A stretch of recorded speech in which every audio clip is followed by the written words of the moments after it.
What's good? It's your boy Fanon. I'm going to do a collaboration with Nino Brown Boxing today.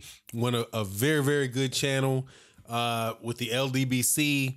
You know, check us out. We're going to talk about a bunch of different subjects: 154 pounds, 160 pounds, heavyweight, 147 pounds, 135 pounds, 130 and 135 pounds.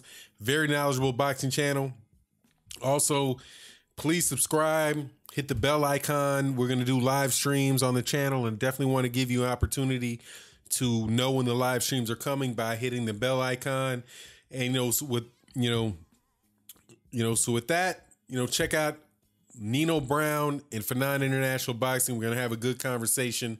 I think you'll enjoy it. Definitely go to his channel, subscribe, do all the things that I asked you to do above.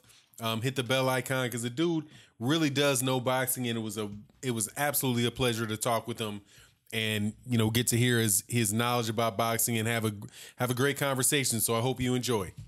Peace, and I'm out. All right, man. What's good? What's good, Nino? How you feeling today, my man? I'm doing good, Fanon. Thanks for having me. We've been trying to put this thing in the works for a while, but we've been busy, so we finally, were able to get this handled.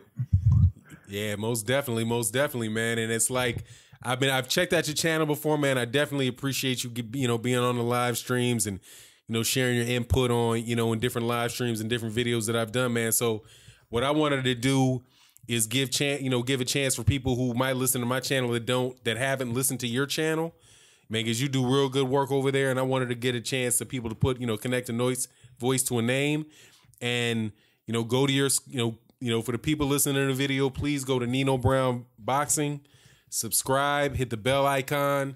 I'm going to ask him to be part of live streams on my channel. Hopefully he'll invite me on his channel at a point in time, man, so we can all support. He's with the member of the he's down with the LDBC, and of course, man, I support that 100 miles an hour, man.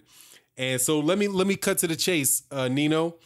Man, I just watched this video that you made about the 154-pound division, and what you started talking about was how you thought that other weight classes need to emulate what they're doing at 154 pounds. And I won't go through the champions or whatever right now, but man, just give me your thoughts on 154-pound division and how you think like fighters at 147, Errol Spence, Thurman, Garcia, Porter can emulate what they're doing up there at 154 pounds, man. Let me get your thoughts on that. So yeah, when it comes to 154, it's like one of my favorite divisions. A lot of people, they made like smaller weight classes, but it's just like it falls right between middleweight and welterweight. So it's just, the young fighters at 154, they do the damn thing. They have no fear. It seems like they're all willing to get in the ring and fight one another. It seems like unification is not an issue. Like I was talking about in my video, when the Austin Trout Hurd fight was over, Hurd immediately called out Lara, and now we're having that fight. So I'm just thinking if guys like Thurman and Garcia and Porter at welterweight decide to take the page out of Lara and Jared Hurd's book, like all of these fights can be made. It seemed like a lot of guys try to make it seem like it's about the politics, but I'm sure both of those guys have Al Heyman as their manager and advisor. And it was just an easy process. It wasn't a lot of bickering in the news. It wasn't, people being divas about it. It was two guys that felt like they were the best. They want to get in the ring and prove they're the best. You have Jared Hurd, he got his first title defense in his first 12-round fight. Like right before he got that IBF strap, the fight previous to that was a 10-round bout. He seemed like he's showing no fear. He's made it known. He's given his respect to Charlo, and he's made it known after he beat Lara, he's going after Charlo as well. Charlo seemed like he's down for it. Charlo's also down to fight Lara. It's just, to me, it's like 154 is setting the standard. It's how boxing should be. The best guys in the division, they want to fight the best. And even some of the B-level fighters, they're trying to get in the mix. They're showing no fear. You got young guys like Erickson Lubin. He went quiet after that knockout loss to Charlo. But even he's come out recently letting it be known like he's back, he's focused, he wants a rematch, he wants a shot at the top dogs. And, some guys get knocked off and they want to have their name in lights but it's just consistent throughout the whole entire division. Then you got a guy like Kell Brook joining the rankings of 154. I don't know exactly how he's going to conduct himself up there based off of his two previous fights, his two previous KO losses. But Kell Brook, the fact that he's got in the ring with Errol Spence and Triple G, until he goes out of his norm of being willing to fight some of the top guys, I feel like he'll be willing to fight them as well. It's just very impressive to me. I don't like all of the popularity contests. I don't like how people try to make it seem that if this guy's well known, he should pretty much tell this other guy that he has no reason to be in the ring with him. It's just one of the things where, like I said, they just setting the standard.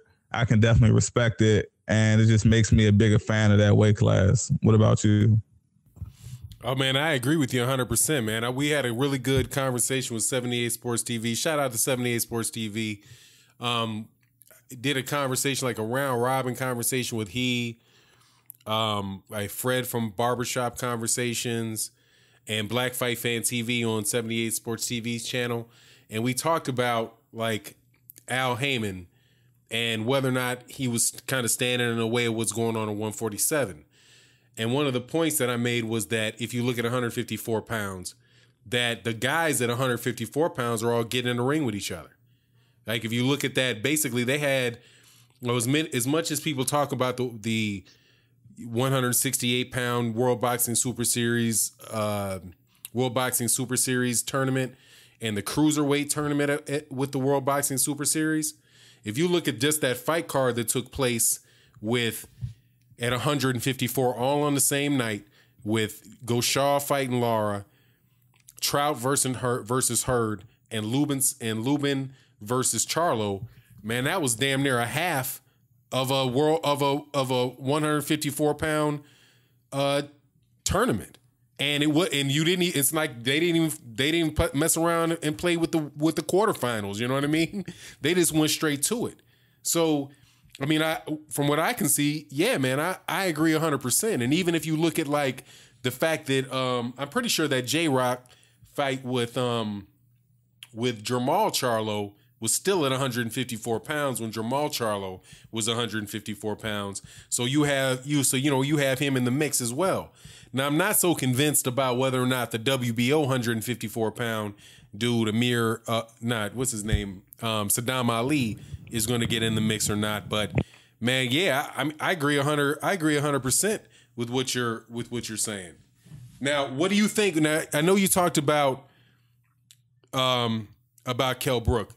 For me, I personally wish Kell Brook had retired, man. 2 broken eye sockets in back-to-back fights. You're just flirting with disaster. You're flirting with disaster when you do that. But, so him and Saddam Ali, I'm sure I'm sure that Kell Brook is willing. I just don't know if his body's able. And maybe Saddam Ali is willing, but I don't necessarily know, if, I hear he's trying to go over to the UK to fight. Actually, I think it might have been Kell Brook that I heard a rumor about him fighting. So, but, as far as your point, man, I agree 100%. 100%. Now, in the 154-pound division, man, if you line all these guys up, who do you think is going to wind up at the top of that and why? Well, let me touch on a couple of quick points that you made. First, the first thing is, I noticed that in one of your videos, it was either today or yesterday, I like how you changed your pick over to Hurd in that Lara fight. I've been pushing hard for my boy Jerry Hurd. And then you brought up Kell Brook and his eye. Like, it's unfortunate. And I was one of the people saying that I think Kell Brook should have definitely retired after those 2 beatings from Triple G and Errol Spence. But at this point, I don't see a guy like Saddam Ali fighting any of those PBC fighters. So it seems like the only fight that he would most likely take is a fight with Kell Brook. Like, Kell Brook is damaged goods, and Saddam Ali and Oscar De La Hoya may feel that Saddam has a chance against Kell Brook. Now, me personally, I feel that Kell Brook still has enough in him to beat Saddam Ali at 154. If his eyes can hold up against Saddam Ali for that one particular fight, I believe he can become the WBO champion. Now, if you can negotiate it pretty well, I think Kell Brook would be willing to unify, but with like a Jamel Charlo or the winner of Hurd Lara. But at that point, he'll just be the sacrificial lamb. And I mean, it's unfortunate, and that type of event, those type of events will lead to retirement, but it would definitely put the division in the best position to have an undisputed champion. Now, when it comes to your question about who comes out on top, man, it's extremely hard for me to say. Like, I like Jamel Charlo a lot. He's a very skilled fighter. You know, he got with Derek James. He's training with Earl Spence, who is my favorite fighter. And he's just improving. Like, I'm noticing a different side of him. Like, this guy is fearless. He's extremely aggressive in the ring and in interviews. So I feel like at this point, Jamel Charlo could beat Lara.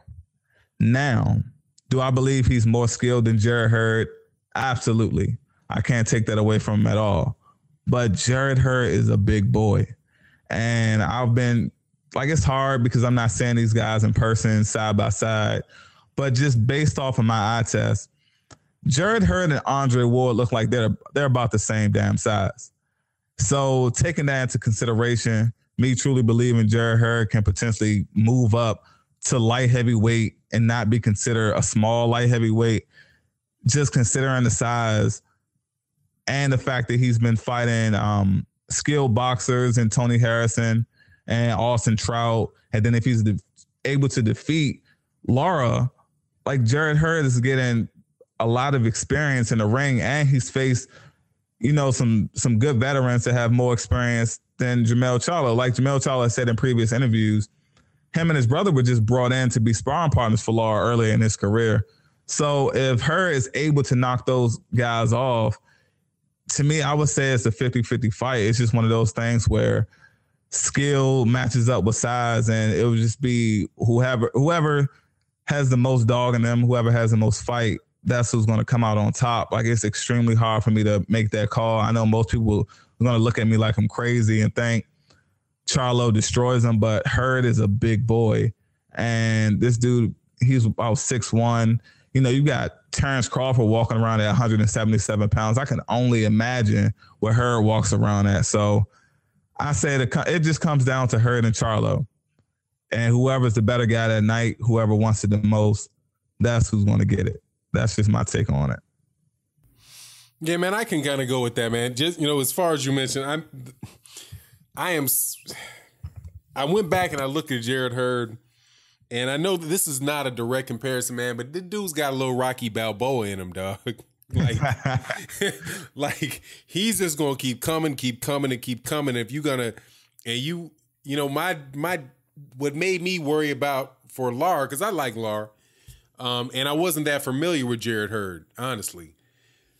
When I first made the position, my pick on it, because I watched the fight with Austin Trout, and my thought was that Austin Trout was winning that fight early. Early and easy. But then Austin Trout, God dog, forgive me. Jarrett Hurd just dropped his hand and was like, man, you cannot hurt me. And he just kept walking him down, cornered him off, and wound up taking him out. And even though I didn't necessarily, you know, I'm not a big believer in your face being your first line of defense, you know, as long as that lasts, it could get him through a couple fights being able to do that. So Lara would be more than willing to, you know, to snooze it out. But I think that's what Lara would have to do to win that fight, is I think he has to snooze it out. But even doing that, you're going to have to engage at a certain point in time. So I don't believe that Lara's going to be able to hurt Jarrett Hurd. And I think if Jarrett Hurd can find a way to cut off the ring, right, on Lara, which is easier said than done, and really pushes the pressure on it, then he's got a chance to win, which is why I'm saying originally I was like Lara, but then I was like, man, I'm looking at this dude. If he can cut that ring off and Lara can't hurt him, then Lara might be in a lot of trouble because he can also punch, right? Austin Trout is no soft touch, man, and he hurt Austin Trout when he got him. So he's got some power. He's got a chin, and I really liked when he talked in the interview that Jarrett Hurd gave, when he talked about why he was taking the fight. I just think he got a lot of heart because he said, look, I could fight somebody else, wait around for Jermell Charlo, but even if I beat Jermell Charlo, then people are going to say, what about Lara? So if I go straight to Lara, then, you can't say anything about what I can do because I beat the man. And I do believe right now that the man at 154, if you have to choose one, is Islandy Lara. Now, I think probably the most talented, the up and coming guy that if I said, 2 years from now, who would I say would be the man at 154 if he's still there, would be Jermell Charlo. So, that's why I kind of flip back and forth on that, man. But having watched Jarrett Hurd and listened to him, I do think that there's I think there's import in you being willing to fight and you willing to say that, that you're willing to go after Islandy Lara. Because honestly, man, who really wants to fight Islandy Lara? You know what I mean? That's not going to be, you're not going to get hurt, but you doggone sure can lose that mug because he's not going to do anything. He's not going to do anything outside of what he does. And you're going to have to push that fight. So, that's why I flip back and forth on that. Now, let's switch on to, if you don't mind. But I would see Jermell, and to answer my own question that I asked you, I would have Jermell Charlo coming out of that. I'd have to see something a little extra. I'd have to see Jarrett Hurd get past Islandy Lara, but I agree with you. If Jarrett Hurd can get past Islandy Lara, then he's a real danger for Jermell Charlo. Exactly. And, I agree with that. Now, question, man. I'm going to give you your choice, man. Do we move up to 160 in the conversation, or do we move down to 147? Let's move up to 160 and then move back down to 147 since 47 has the most drama. Okay, so how do you see in 160, transitioning into Jermell Charlo? How do you see Jermell Charlo doing at 160? And what's your overall take of the landscape at 160 pounds? So for me, when it comes to 160, I like Jermell Charlo. I like his attitude and just the way that he operates. Now it's like 160 it's a tricky division because if you would ask me this question about 6 months ago, I would feel like Jermell Charlo would have not necessarily an easy road to dominate in the division, but it wouldn't be extremely difficult. I believe Jermell Charlo destroys Canelo just due to the size and just overall potential. Jermell Charlo has the potential to move up to 168 and be a big super middleweight, in my opinion. Canelo, he's not going up to 68. Triple G, let's say hypothetically Triple G beats Canelo, even though I don't see it happening. Triple G is getting old. He's on a decline. And even if Jermell Charlo was to fight Triple G, he'll beat him. I have him stopping Triple G. Now, the thing that gets tricky is, and who threw the monkey wrench in the whole thing was Billy Joe Saunders when he kind of came out and redeemed himself for all of the embarrassing actions that he's had in the previous years. The performance against David Lemieux definitely impressed me. So I feel like Jermell Charlo's toughest fight at 160 would actually be against Billy Joe Saunders. He's a bigger guy. I truly feel like, just off the eye test, that Billy Joe Saunders is bigger than Jermell Charlo. I feel like he has a bigger frame, not necessarily muscle-wise, just a combination of muscle and fat, but he has a bigger frame and he can move. I know David Lemieux isn't the fastest guy. He doesn't have some of the elusive feet, but Billy Joe Saunders put on a boxing clinic against David Lemieux, and I feel like that would be Jermell Charlo's toughest fight. And it's just one of those things where I have to see him against a more competitive middleweight at this point before I can make any final decisions on it. It just seems like that's just my guy middleweight, especially because the whole Canelo situation, ducking a lot of guys at 154. And then you hear Abel Sanchez talking about Jermell Charlo like he's a non-factor, completely ignoring Triple G's previous resume and his previous opponents that definitely don't compare up to Jermell Charlo. So when it comes to the middleweight division, my guy is Jermell. Now, you can throw Demetrius Andrade in there, even though I don't see that fight happening due to drama from 154. And then you got Danny Jacobs in there as well. Now, if they put Jermall Charlo on if they give him opponents where they give him the most difficult path to middleweight supremacy, it definitely decreases the possibility of him coming out undefeated. You have him fight Danny Jacobs, Billy Joe Saunders, Canelo Triple G winner. At that point, it becomes difficult if those guys aren't knocking each other off. And at that point, you have a lot of tape of this guy middleweight, and it's either going to go one or two ways. Jermall Charlo is just going to become a monster. He's going to start steamrolling through guys, and no one's going to want to get in the ring with him. Or something's going to happen. He may get caught, and he may win the fight, but certain vulnerabilities may be shown, and people may have a little bit more confidence, may go in the ring just with more belief in themselves, and, it can definitely make a difference. So I need to see Jermall in there with someone that's more, upper echelon for the middleweight division. But prior to any of that happening, I still have him coming out on top. That's fair enough, man. I'd say that's a pretty detailed breakdown, man. My 2 cents on it is that first of all, I agree with you as far as Billy Joe Saunders being an X factor. To paraphrase what you said, because his performance did look exceptional against David Lemieux, and I just really like, similar to what I see in Jermall Charlo, and Jermall Charlo is just kind of being mean spirited. You know what I mean? Like, they look like they want to fight you. And that's the same thing that I see in Billy Joe Saunders, not just in his movement, because I think his movement and his skill set, from what I could see against David Lemieux, looked exceptional. But in the interviews, when you got your son, you let your son punch people in the nuts, there's something ain't right between your ears, you know what I mean? and that might just be, that might just be who he is. But I do see, the only difference I would have from you is I see Billy Joe Saunders moving up, because I see Billy Joe Saunders being able to moving up to 168 pounds, because I think as far as the money goes, the money for Billy Joe Saunders, this is, Canelo already said he's not going to fight him. Gennady Golovkin's not going to fight him. And the only person that really might be willing to fight him is Jermall Charlo. And that's, he's in danger of going to sleep against Jermall Charlo. And I'm not quite sure what the money is there on that.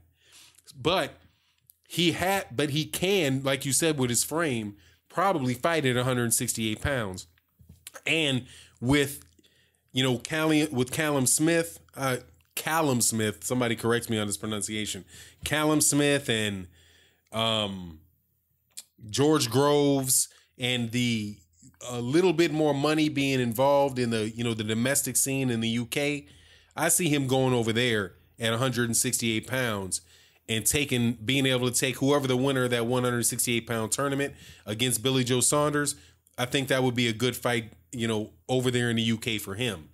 So I don't really, at present, I see him as a 60 pounder, but I can see him, he's somebody that has somewhere to go. But he can't go to Gennady Golovkin, because there ain't no way in the world Abel Sanchez is going to put Gennady Golovkin in with Billy Joe Saunders, because Billy Joe Saunders will F around and embarrass him. And Canelo Alvarez, same thing, because Canelo Alvarez, to me, I think one of the most underrated aspects of Canelo Alvarez is his defense. Definitely specifically within the pocket, and being able to avoid punches, by very small distances, which is why a lot of people, I believe, gave credit to Gennady Golovkin for beating Canelo, because I think because Canelo was just in the pocket and he was making Gennady Golovkin miss by inches. And so missing by inches, you could have somebody that thinks the punches landed, that thinking punches did land, that really didn't land. So, but against Billy Joe Saunders, I think that would create an entire different dynamic that really isn't worth it to Oscar De La Hoya. I see Jermall Charlo coming out on top at 168 pounds. And I'm a Canelo. I'm not a Canelo fan because I'm not a fan of Golden Boy. If Canelo Alvarez was not with Golden Boy, man, I'd be carrying banners for that dude. Because I think he is, hey, man, that dude can fight, man. Canelo can fight. And I know he got some close decisions that I didn't agree with in Islandi Lara, Austin Trout. I think he won the Austin Trout fight, but it was real close. Could have went either way. I thought he lost to Islandi Lara, but again, it was a very close fight. He showed good in some spots against Floyd Mayweather Jr. and definitely didn't deserve a draw. So there's those kind of negative sides to it. But what I see in the ring from him, as far as his ability to fight in the pocket, to punch, I mean, he can crack when he wants to crack.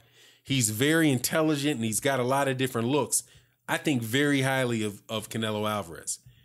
But with Jermell Charlo, I think Jermall Charlo, I think Jermall Charlo has enough of what he has to beat him. Because I don't think with Canelo Alvarez slipping punches by inches, I don't know if that's going to work with Jermall Charlo. And most importantly, I don't think that's going to work with Derrick James. I think that Jermall Charlo has a better camp than Canelo Alvarez does. In that he's got Errol Spence Jr. in there. He's got his brother. I'm sure he has a father, his brother's not actually in camp with him, but just the wars that those guys must have had with one another and the top-notch boxing mind that Derrick James has. I think that eventually will and his hunger, because that's a hungry dude, man. I mean, you can see it in his eyes. I think that'll overcome Canelo. And also, I really don't think Canelo has anywhere to go. He might have somewhere to go for one or two fights, but Canelo cannot go to 168. If Canelo moves to 168, he's going to get knocked out. Straight up. He's going to get knocked out, and he's going to get knocked out brutally. Especially if he tries to fight David Benavidez. David Benavidez or Gilberto Ramirez will beat Canelo Alvarez in a walk. So I don't even see him. I don't think he can even go up there. Eventually, Jermall Charlo, if he stays pat with the gets the WBC belt and stays pat, eventually he's going to corner in Canelo Alvarez. And I see Jermall Charlo coming out of that in a good fight. And there's a chance that, with the way the judging goes, and, I do have a lot of respect for Canelo Alvarez a fight. Maybe he can pull that off. But just, I think Jermall Charlo and Canelo Alvarez for me is like it's like 55-45 for me. I mean, 55 Charlo, 45 Canelo. Because he's too direct at the point. You know what I mean? He's not playing around. He's not Danny Jacobs. Because I'm not, I've never really been that high on Danny Jacobs. I appreciate his story, but I've just never really been, ever since I saw him get knocked out, and that might have had something to do with the fact that, he might have been suffering something related to the cancer that later got diagnosed. But I'm not that high on him, and I've got Jermall Charlo coming out of there. Now, let's backtrack, my man, actually, if you don't mind, this weekend coming up. Mm-hmm.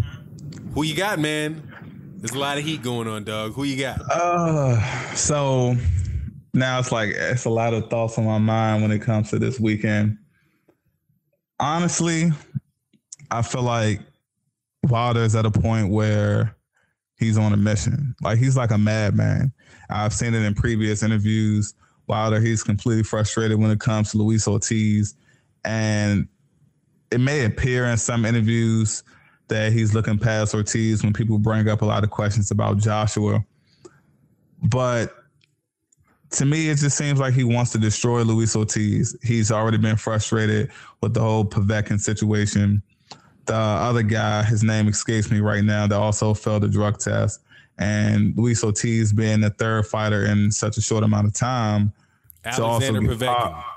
No, yeah, it was Alexander Povetkin. It was another guy. I can't remember his name. Correct. And then Luis Ortiz being the third time, it seemed like he's just on a mission to destroy any drug cheat that they put in the ring with him. I don't think he's looking past Luis Ortiz at all. Wilder, he's, his he's a very humble guy, and I'm sure that he's well aware of his shortcomings in the ring. He knows that Luis Ortiz is a very technical fighter. He understands he's from the Cuban boxing school, 300 amateur fights, all of that good stuff. But I think Wilder is just unstoppable right now. Do I feel like the fight will be a damn good fight while it lasts? Absolutely. Do I feel like Luis Ortiz will have his moments where he shines and people are going to try to use those moments later on to downplay Wilder? Absolutely. But not if. But when it happens, Wilder's right hand is going to connect, and that's pretty much going to be all she wrote. I believe Luis Ortiz is going to be shocked after the knockout and after the fight is over. They talk to Luis Ortiz. He's going to be kind of delusional of what actually happened, and he's going to have to pretty much face reality when he goes back and watch the fight, and he's going to see that he got knocked out. But, all the excuses are going to come. They're going to say he looked like an old man and stuff like that. But at the end of the day, no matter his age, no matter the excuses, Deontay Wilder is definitely doing the unthinkable. Eddie Hearn even confirmed it when he was speaking about Wilder, like why would he fight Ortiz being high risk, low reward?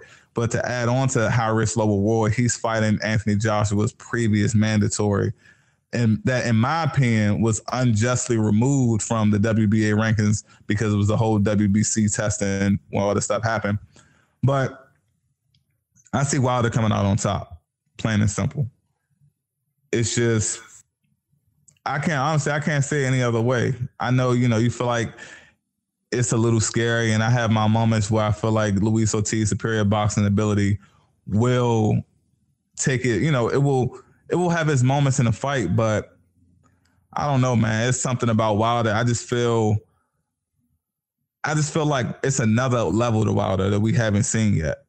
I feel like we're going to see something about Wilder that's going to have all the UK fans, Eddie Hearn, and Anthony Joshua, they're going to be shaking in their boots after that fight. That's what I think. Hey, well, look, man. First of all, as far as and thank you for that answer to that question, man. And I want to just take a little before I get into what I think about the fight, man. I got to tell you, man, I'm really happy you came onto the channel. I've done different interviews because I consider this an interview. I'm gonna jump in, from here and there, or whatever, man. But what I really want to do is I've listened to a lot of LDBC channels, and I watch other boxing channels. And what I think that people don't understand about the Lions Den boxing community is how boxing channels like Nino Brown Boxing, 78 Sports TV, Blood Boxing, channels have a very, very, they're not fanboys. They really do understand the sport of boxing. They think about the sport of boxing deeply. They love the sport of boxing, and they can speak very intelligently and intelligently on the sport of boxing, from all the way pretty much from the lightweights. Because honestly, I don't give a shit about flyweights. I'm just gonna be telling you, man. I don't give a shit about flyweights, but pretty much all the way from 130 pounds up to heavyweight, and can talk about boxing pretty much all the way from 1910 to present day. If you want to know an answer to a question, you can pretty much find some cat in the LDBC that can give that to you.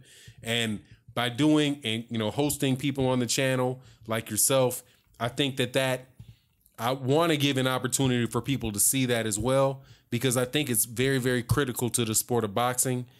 Because if you grow real fans, real people that love the sport of boxing, the sport will grow. Because the people that really can understand, like I just watched this, I did a video before. Actually, I did the video before you texted me earlier, before we exchanged emails, and I was like, man, let's get together later. I had already done a video that I hadn't posted about HBO having flopped with the Superfly, right? Card, man, that shit flopped, dude. It did like 639,000, dude. It was like, man, they would have to try it's like they took a dive. It's like HBO took a damn dive. But if there's 639,000 people that watch that fight, those are 639 hardcore boxing fans that pretty much love the sport and will watch whatever fight comes up. And in order to have like a consistent and repeatable result in boxing, like in the performance of boxing as a sport, you know, vis-a-vis other sports, you have to grow the number of people that are going to watch you every time, and stop catering to people who only want to show up, you know, once every, you know, I'll watch a fight a year, man, if it's really important and the guy's really popular and I see his, you know, and he's on TMZ or some crap like that. That's not the heart and soul of boxing. And that's not going to carry the sport on, and it's never carried on the sport. It's who's going to watch boxing when watch the fighters that aren't getting a lot of attention paid to them. And the fact that you can go to cats in the LDBC and ask them about, you know, what do you think about Jared Hurd?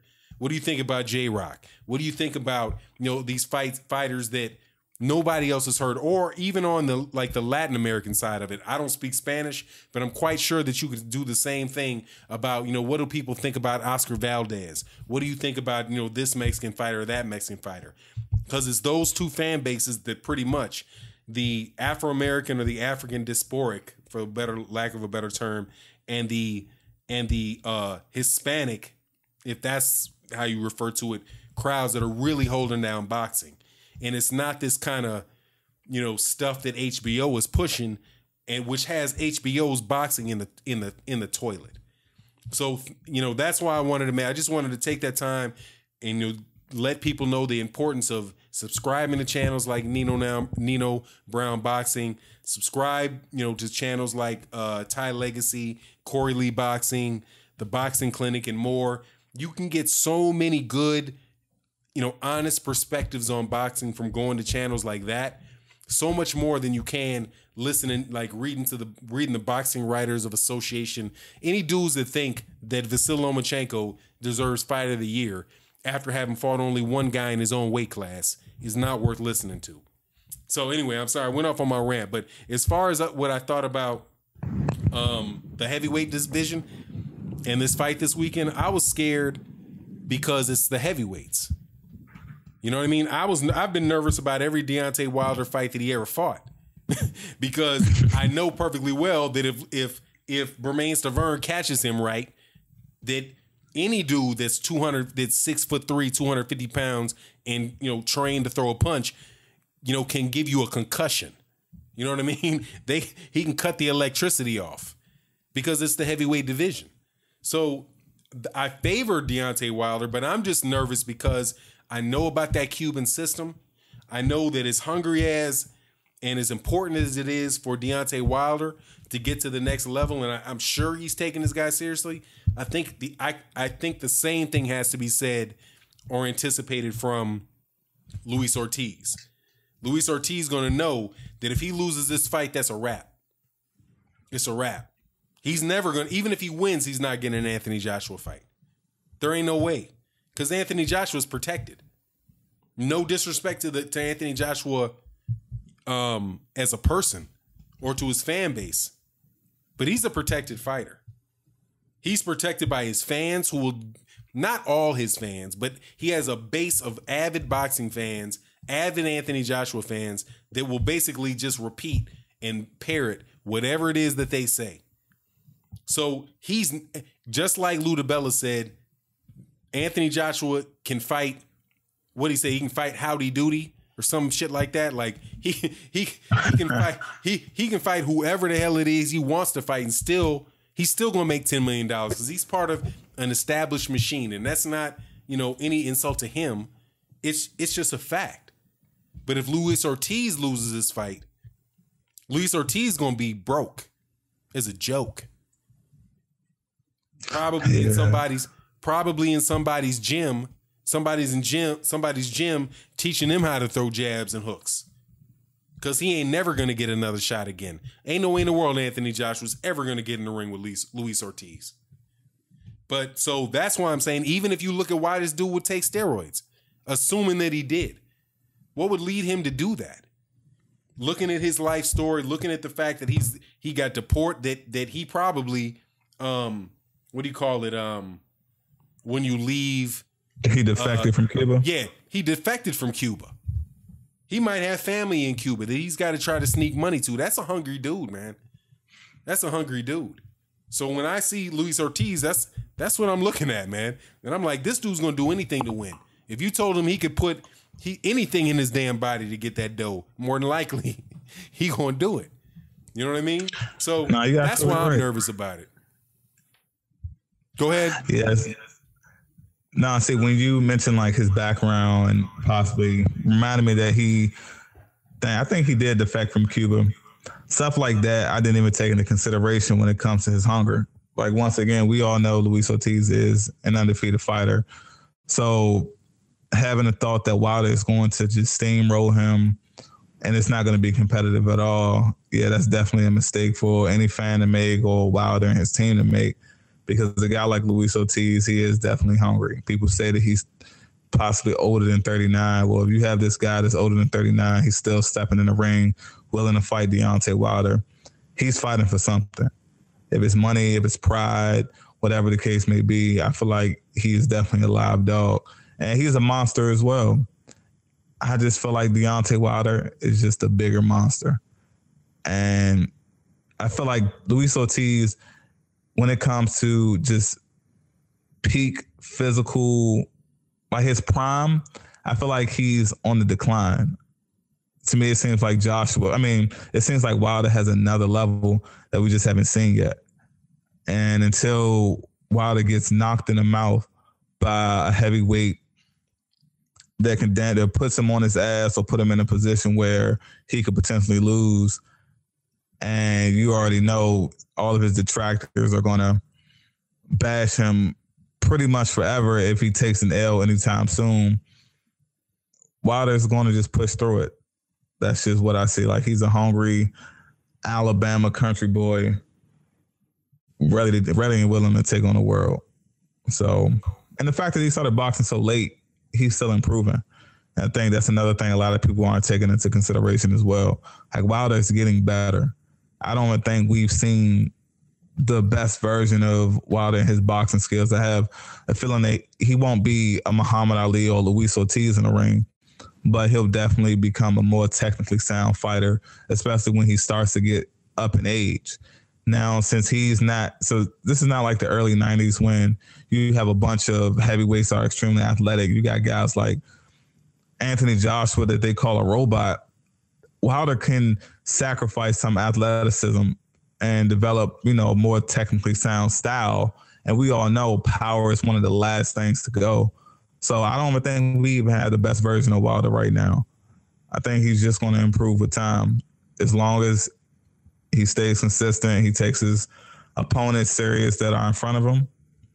Honestly, I feel like the sky's the limit for him. Oh, man, I can get with you on that, man. I think that was very, very well stated, man. Much respect on that.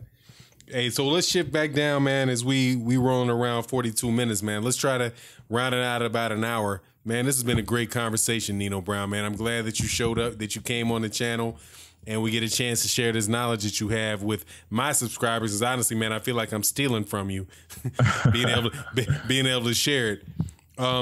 Let me ask you, let's move back down to, actually, man, you know what? We got 15 minutes. I'm going to split it in two. Okay.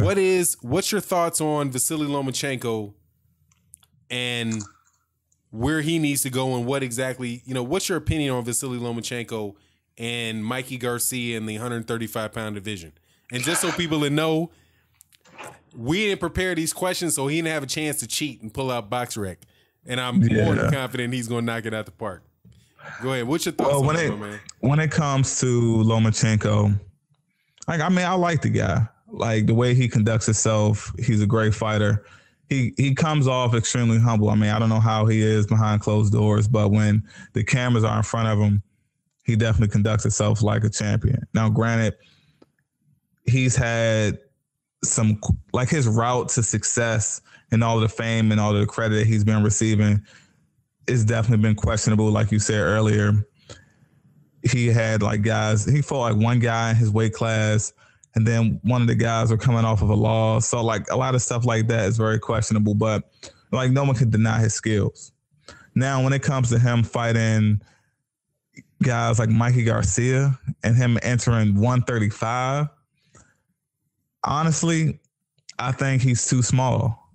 I think he's too small. See, a lot of people, they talk about weight bullying, and it's just one of those things. Like, yes, we know Lomachenko fought at a higher weight in the Olympics, but this is the pros. You know, these guys are bigger, they're stronger.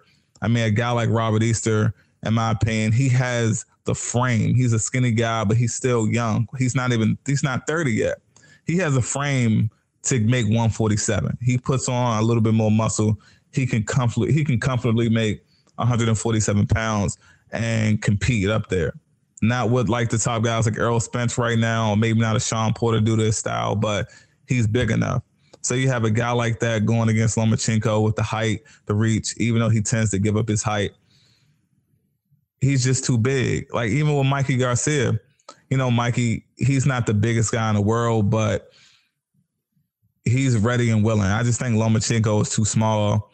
And I feel like if he gets in the ring with one of these guys, it will be a similar situation to when he fought Rigondeaux. Granted, the age wouldn't be a factor, but just the size. Like the size definitely matters. And Bob Arum's trying to put Lomachenko on a fast track.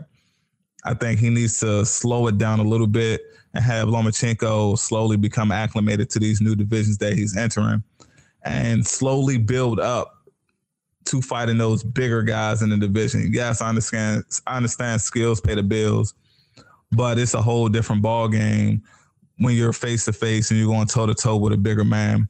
You can have all the skills all day, but it only takes one punch to change the course or the outcome of any fight. I mean, as long as Lomachenko and his team are very strategic in how they're moving him against these bigger guys, I think he can be successful. But if you're talking about him going to fight a Mikey Garcia or Robert Easter within his next 2 or 3 fights, I think it's premature and they'll definitely be making a mistake.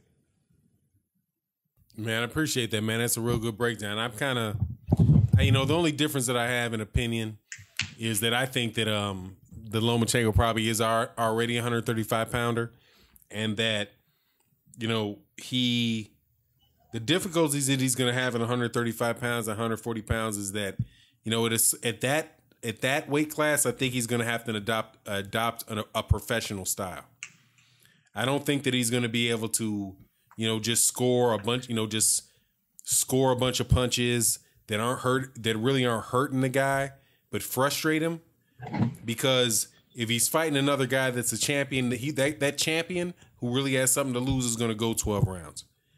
They're going to wait it out and say, hey, man, at a certain point in time, I got to catch him. Because if I don't catch him, I'm going to lose my belt. And if I might not be able to land it, but if I quit, for sure I lose my belt. The guys that Moschenko'd were people really didn't have anything to win. So, exactly. Yeah, when you move up there to 135 pounds and you're talking about guys that really have something to lose, similar to Usyk, because when I watched Usyk fight Marius Briedis, I felt like it was pretty much the same thing. And I was like, man, he's countering, he's connecting a lot, he's changing positions. His footwork was a little bit different, and he was more ducking the punches and coming up, but pretty much it was the same thing where it was just his relentless work rate. But Marius Briedis didn't quit. And Marius Briedis kind of just put up with whatever was going on because Marius Briedis was never getting hurt. And he let that go till maybe the 10th round. And after that, Marius Briedis was like, all right, I'm going to put on the gas because, I know that I've got the next 3 rounds. I've got enough left in the tank to push it. And he did it, hoping that he would be able to get a decision. Right? But where I'm questionable about what was going on with Lomachenko in 130, definitely in the 130-pound division, is that I really believe that these guys, when you say you give up, but you've never been hurt, you know what I mean? It's obvious you're thinking that you don't have anything to gain, or you don't have anything to lose, because you could just continue to get popped on the forehead for another 6 rounds if the guy's not hurt you yet. You know what I mean? And move forward. But when he gets in there with Mikey Garcia got something to lose. He got everything. And Mikey Garcia, I do believe, if he gets put in a situation where you know, it's a do or die type of situation for him, he's going to go for broke because he doesn't want to lose what he has. And so that's the concern. If I'm a Lomachenko fan, that's the concern I have for Lomachenko going up into 135 and 140. And as much, you know, as people talk about Robert Easter having had that fight with Shafikov and the Shafikov fight being difficult, and, you know, questioning whether or not he won, or the Javier Fortuna fight and questioning whether he won that at the end of the, or even maybe Comey before that, right? I think he's from Ghana. Comey, yeah, Richard Comey. Yeah, Richard Comey before that. At the end of the day, none of those guys had an easy time with Robert Easter Jr. And Robert Easter Jr. brought the fight to them the whole time. Robert Easter's not going to be a wallflower on you. If you're going to beat Robert Easter, you're going to beat Robert Easter with him coming there trying to take your head off. And the question is, are you going to be able to overcome that? You know what I mean? So I don't know. I think very, very highly of Lomachenko's skills, but at the end of the day, you know, to kind of cut it short, I think the fact that he's had an easier path over definitely the last 3 fights, including Guillermo Rigondeaux, because Guillermo Rigondeaux, whatever you want to say, that dude was 2 weight classes below him, and there's nothing that Guillermo Rigondeaux really could throw that would have hurt him. But even still, Lomachenko never hurt Guillermo Rigondeaux. Exactly. So I'm thinking, does this dude really have any punching power to keep Mikey Garcia off him? Mikey Garcia might just be like, dude, you can't even punch. So I don't care. Like Freddie Roach said, I don't care about footwork. I'm just going to let my hands go and see what happens. You know what I mean? Yeah, take a Jared Hurd approach. Oh, exactly. Oh, man, God, man, that's a great way you say it. Just take a Jared Hurd approach and just keep going at him. And we'll see what happens. Hopefully we get a chance to see what happens.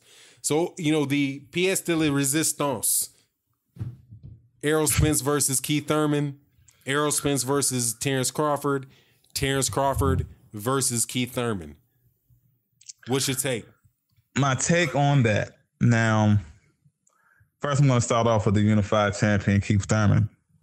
Now, besides all of this drama and all of this BS and diva behavior that's going on, I like Keith Thurman. I like him as a fighter. He's very entertaining inside of the ring and outside of the ring. Now, this last year or so, the way he's been conducting himself ever since Errol Spence captured his IBF title, it just hasn't been to my liking at all.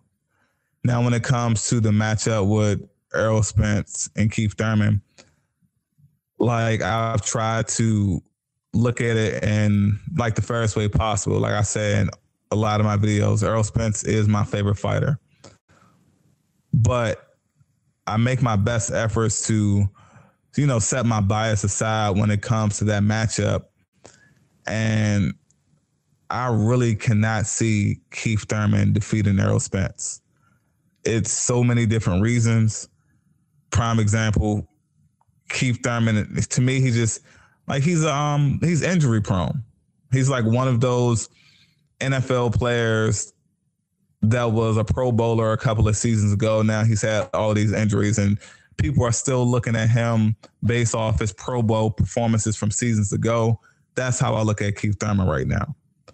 Until he's put in a position to be tested, and we all see how Keith Thurman rolls when he gets in the ring with a guy like Errol Spence, we just won't know we won't know what happened. So I have Keith Thurman. Honestly, I think Errol Spence stops Keith Thurman. And I see it happening with the mean body shot.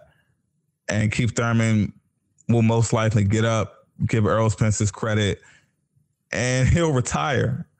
I can see that Errol Spence will definitely retire Keith Thurman, not because Keith Thurman isn't the fighter that we thought he was, but Keith Thurman is definitely on a decline. He has issues maintaining his weight. You know, for him being a smaller guy for the division, like, he's not a big welterweight. It's just too many things are stacked against Keith Thurman. Yes, he has a puncher's chance, you know, but at the same time, Keith Thurman isn't one time anymore. Now, we don't know how that elbow is going to hold up. I can't remember who had the video, but someone said, like, Errol Spence, if he keeps hitting Thurman over and over in that elbow again, even if it doesn't cause any type of physical damage, it may definitely affect Keith Thurman mentally when he's afraid to pull the trigger. It's just too many things stacked up against Keith Thurman for me to believe that Errol Spence can defeat him. Now, Terrence Crawford, I believe it's a 50-50 fight, maybe 55-45. I would just, make a slight edge towards Errol Spence slightly due to the size. I feel like if Terrence Crawford was a natural welterweight or he was a big welterweight, or if Terrence Crawford was to steamroll Jeff Horn, then depending on the performance and how he dominates Jeff Horn, I may slightly lean towards Terrence Crawford. And I'm not talking about a 5% margin. I'm talking about maybe 1 or 2% just because what I've seen. But I still believe Errol Spence has another gear left in him that we haven't seen yet. And I just believe that's the best fight that can be made in boxing right now. What about you? You missed one, man. Oh, what was the last one? I'm sorry. Terrence Crawford, Keith Thurman. Terrence Crawford, Keith Thurman. I can't see Terrence Crawford losing to Thurman either. Terrence Crawford has a lot of dog in him. And even if he's knocked down, Keith Thurman, the way he's been conducting himself, like the way he's discussed his hunger and the lack thereof. To me, like he's on the decline right now. I feel like the last two guys, depending on the order that they put the fights, will be standing at welterweight, will be Terrence Crawford and Errol Spence. So it doesn't matter if they put Thurman in the ring with Spence first or Thurman in the ring with Crawford first. I feel like Thurman with Crawford will have a closer fight due to Crawford's fighting style. Like he'll go in there and he'll bang with him, not in like a technical way that Errol Spence would do it, but Crawford would just put it all out there, and I feel like he'll pull it out. I feel like it will be – I don't necessarily say that Crawford will stop him, but even though it's a possibility, but I feel like Crawford would definitely, at the least, get a decision, a unanimous decision over Keith Thurman. Man, that's very fair, man. I respect that opinion. As far as what I think on it, man, I think that the problem with Keith Thurman to me is this, and I'll come with this. I think that I would give Keith Thurman the ability to beat either one of them if Keith Thurman got his mind right. And but I don't think he will. What I see from Keith Thurman is somebody that did not get what they wanted and is having a really hard time adjusting to the fact that he didn't get what he wanted. What Keith Thurman probably worked from what I can see, Keith Thurman worked for like maybe a decade. Probably, I don't know, man, since the dude was 16, looking to get Floyd Mayweather, looking to get Manny Pacquiao. And he really wanted those fights. And he thought that he was in a position to get those fights because he worked his way up through those ranks. And I bet you if you asked him secretly who he wanted to fight now, he would still say Manny Pacquiao. Absolutely. He would still say Floyd Mayweather Jr., and that's where his mind is. So he's not, but what he's not done is he's trying, but that's gone. And what I think Keith Thurman needs to understand is where he is now. He has a great opportunity against Errol Spence Jr. or Terrence Crawford.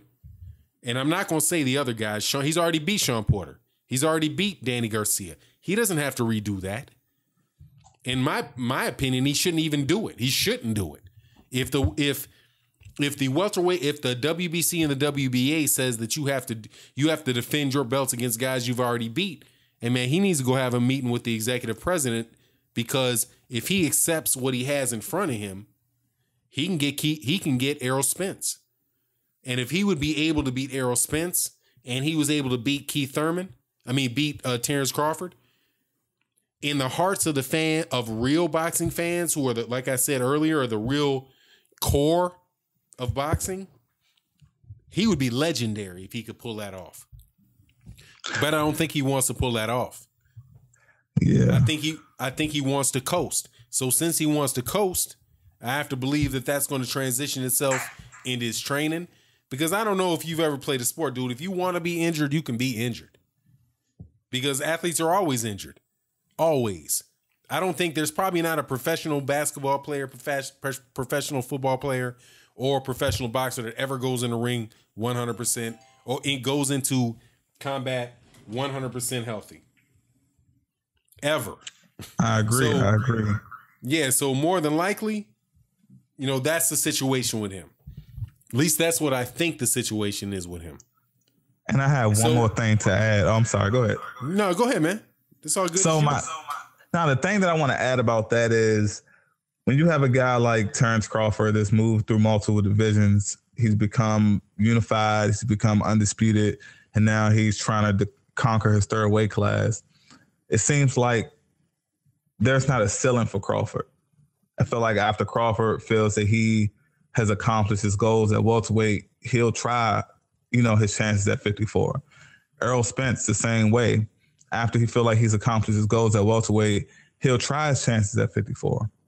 I don't see Keith Thurman attempting to move up to 154 under any circumstance, especially if you still have guys like Hurd, Lara, and Charlo up there. Keith Thurman, it seemed like he will be a career-long welterweight, and he's happy to retire at this weight class. So due to the fact that it appears that it doesn't seem like Thurman will be willing to move up to 154. He's settled at 147. He's not as ambitious anymore. He doesn't have the drive to deal with his problems at 47 because it's nothing beyond 147. And compared to guys like Spence and Crawford, 47 is just, it's not the end of that story. And for a guy like Keith Thurman, this is pretty much the last chapter of his boxing career, that being the welterweight division. Yeah, I agree, man. And that's why, I want to say that I would take Errol Spence and Terrence Crawford over him. And when Errol Spence and Terrence Crawford get in the ring, dude, I'm going to bail out on this question. And I'm going to say it depends on what I see out of Errol Spence, Terrence Crawford versus Jeff Horn.